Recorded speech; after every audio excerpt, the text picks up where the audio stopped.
All right, so what we're going to be talking about today are ecological pyramids. So this is probably going to be a review for all of you because you probably learned this, 6th, 7th, 8th grade. This is all going to be common knowledge, and so this is just a quick review.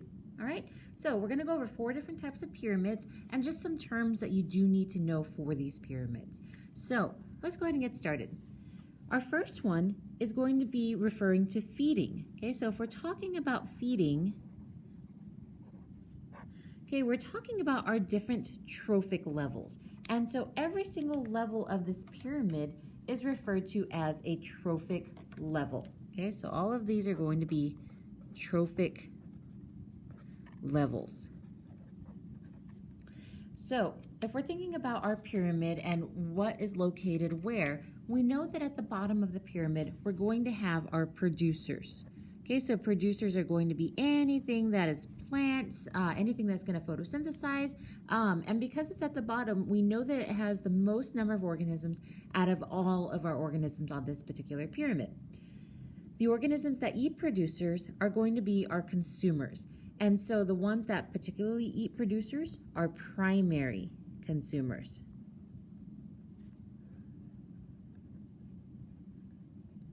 Okay, the ones that eat the primary consumers are going to be secondary consumers, and it just keeps on going.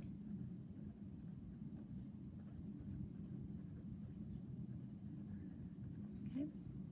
So as we go up, you can see that we have more primary consumers than we do secondary consumers, and of course we have the most producers of all. At the very top of our food chain, this is going to be our tertiary, I'm going to run out of room, consumers. Okay, so they're at the very top of our food chain. Because they're at the top, they're not as many. These animals probably have to eat a lot more just because they are bigger, and so they're going to be eating a lot of secondary and primary consumers. So what does this add up to as far as what these organisms eat? So we know that down here, okay, our producers are the same thing as plants. Organisms that eat the plants are all going to be herbivores. Okay, so this is going to be things like rabbits, insects, stuff like that. The animals that are going to be our secondary consumers can be one of two things. They can either be carnivores,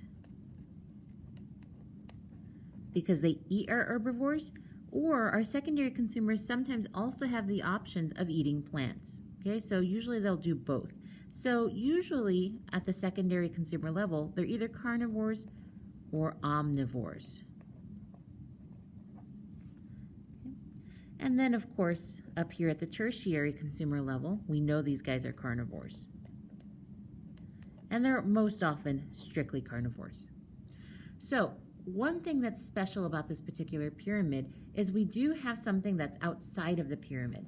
So if any of these organisms die, then we're going to have one singular thing that's going to break those down. Okay, so I'm going to draw an arrow. Okay, so my decomposers are what's going to break down any of these things. So if a carnivore dies, if a plant dies, anything like that, my decomposer is going to recycle that so that way that matter comes back in. So one of the things that we need to remember with this is that energy flows through, but matter is going to cycle. All right, so I'm going to write that right here. Energy flows, matter cycles. Okay, and matter cycles because those decomposers are going to break down my matter.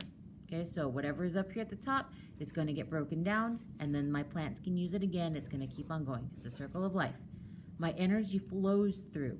Okay, so whatever energy my producers get from the sun, my primary consumers are going to get some of that. Okay, my secondary consumers will get some energy from the primary, and so on. And that's actually what this next pyramid is. This next pyramid, I need to talk about the rules of energy. Okay, this is my energy pyramid. Okay, So what I have here is a 10% rule. Okay, so 10% rule.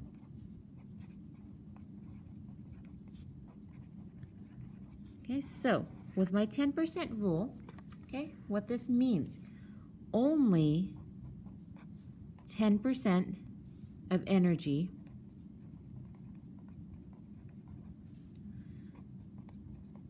travels up the trophic levels.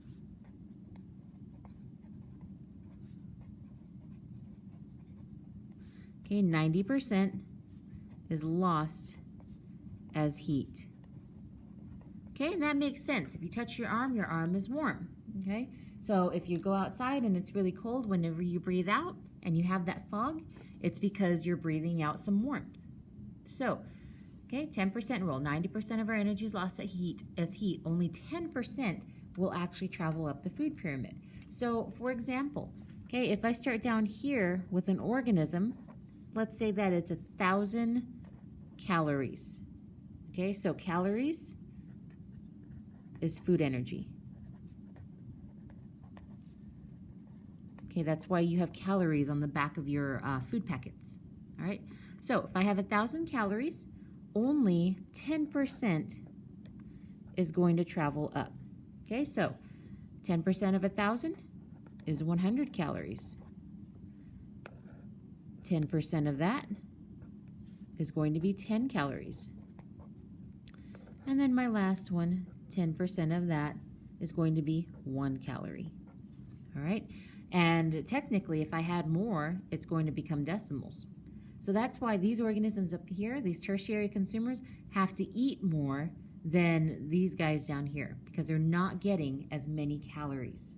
Okay, so that's something to remember for that. All right, we have 2 more. Okay. So this one up here, okay, and I know my pyramids are all crooked. Oh well. Okay, so this one right here is going to be my food pyramid. Okay, so it's a food pyramid. It's a little bit different than my feeding. Okay, so this is my food pyramid. So I'm going to draw a little bit. Okay, so down here is my producers. There's some grass. Okay, really funky looking grass. All right, so something that's going to eat my grass. I am going to draw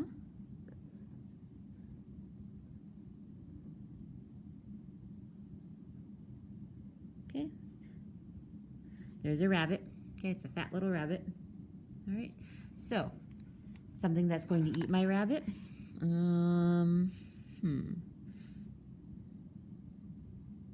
Let's see here. That's supposed to be a wolf. It doesn't look like a wolf. Okay, all right, so that could be something maybe that eats my, a wolf, or maybe it's a hyena. I don't know what it is. Okay, and then something maybe that's going to eat that wolf could be another wolf. Let's say that, we have a really big cat around, so like let's say a cougar. So then we can draw like a mountain lion. Okay, so those guys are known to go after wolves. Okay, there we go. Okay, and the little tail. All right, so, okay, my drawing is terrible. I've had the summer off. Okay, so when we're talking about our food pyramids, we could either draw it as a pyramid or we could write it out as a chain. Okay, so if I'm writing it out as a chain, then I know I'm going to start with grass, okay, because grass is down here at the bottom. Okay, and then I'm going to have an arrow towards what is eating the grass. Okay, so I'm going to have a rabbit. Okay, and then I'm going to say a fox. Okay, foxes are smaller. Okay, and then maybe over here, a mountain lion.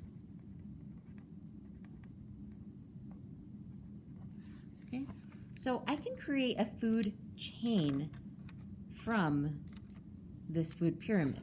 Okay, so I have a food chain right here. Okay, so the thing that's special about my food chain is that if I look right here and I have these little arrows, these arrows signify the transfer of energy.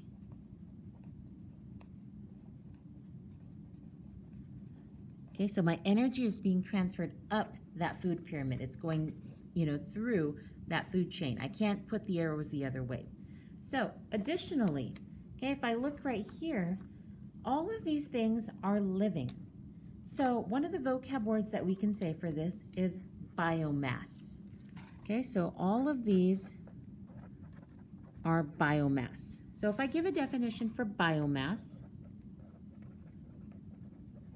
it's the amount of living tissue.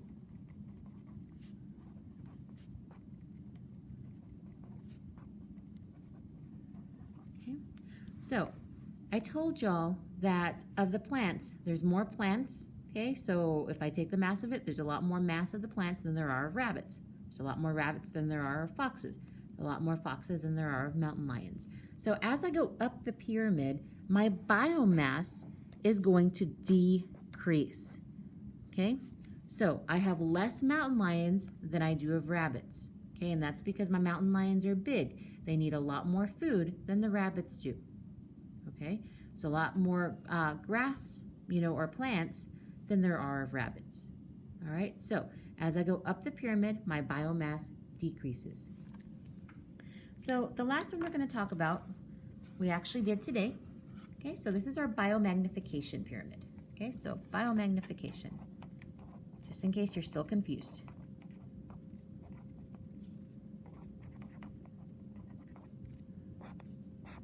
Okay, so biomagnification, if I give this a definition, okay, this is when a toxic substance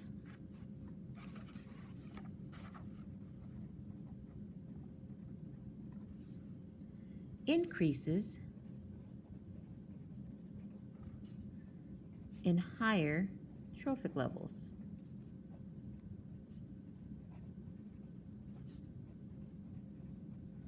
Okay, so for example, okay, DDT. Okay, so this is a pesticide to kill mosquitoes.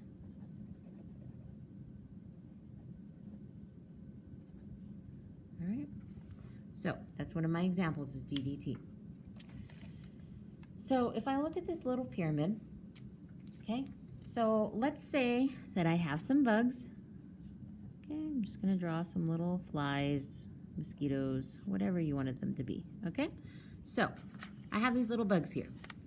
Okay, let's say I wanna get rid of these bugs, so I'm gonna spray their entire area with DDT. Okay, so each of these bugs gets 1 DDT. So next, let's say that I have a frog, okay, and we already know my artistic skills. Okay, there's his little feet and his eyeballs and that. There we go. Okay, so let's say I have a frog. Okay, let's say my frog eats 5 flies.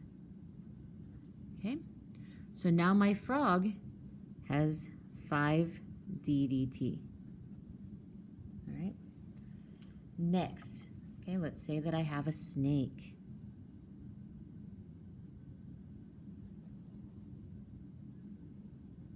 Okay, so let's say I have a snake. So my snake, okay, let's say he eats 3 frogs. Okay, so eats 3 frogs. Okay, so my frog had 5 DDT. It's going to eat 3 frogs. So now I have 15 DDT. All right. Lastly, okay, let's say that I have, I don't know, a bird, okay? And I'm going to confess, I cannot draw birds. Okay, there's a mean little bird. All right, so let's say my bird, it's an eagle or something like that. Okay, let's say that he eats 4 snakes. Okay, so now, okay, 15 times 4 is 60 DDT. So my DDT is increasing as it's going up that food pyramid. All right, so these are 4 pyramids that you need to be familiar with. Make sure you understand these vocab words and let me know if you have any questions.